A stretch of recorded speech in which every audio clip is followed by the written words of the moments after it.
Sternal restraint will be used for placing the muzzle on your patient.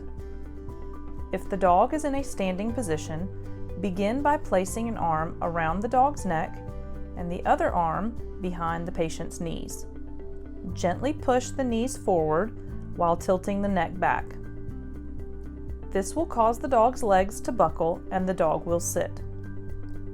Be sure to position the dog's neck against your shoulder to maintain control of the head. Simultaneously, use your arm and body to gently push on the dog's back while slowly pulling its front legs forward to guide the dog into a sternal position. Lateral restraint will be used for applying bandages and performing CPR on your patient. Begin with your patient standing.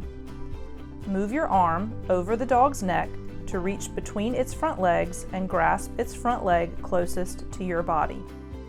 Next, move your rear arm over the back and reach for the hind leg closest to your body. Lift the dog's legs, moving them away from you as you slide the dog's body against your torso, allowing the dog to come to rest on its side. It is important to hold down the dog with one forearm on the neck and both hands holding the legs closest to the ground. If you hold the legs up slightly, it will prevent it from attempting to stand up. Also, take care not to exert excessive pressure on your patient's neck, which can cause airway obstruction.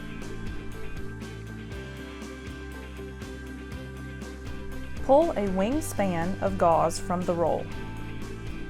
Cut gauze to this length. Tie and tighten the first of 2 overhand knots in the center of the length of gauze. This knot adds weight to the loop to ease placement around the dog's muzzle. Start another overhand knot, but do not pull it tight.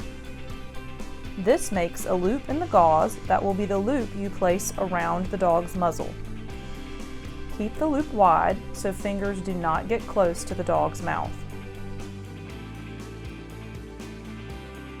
The restrainer places the dog in sternal restraint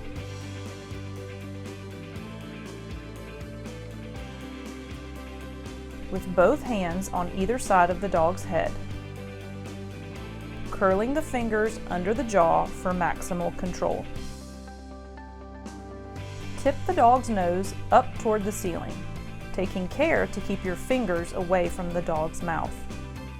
Hold the long ends of the gauze pinned to your palms and slide the loop over the dog's muzzle.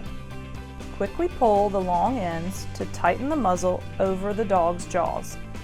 The muzzle should be tight enough to hold the dog's mouth closed.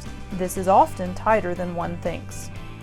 Cross the end under the chin and bring the ends of the gauze under the ears and behind the head.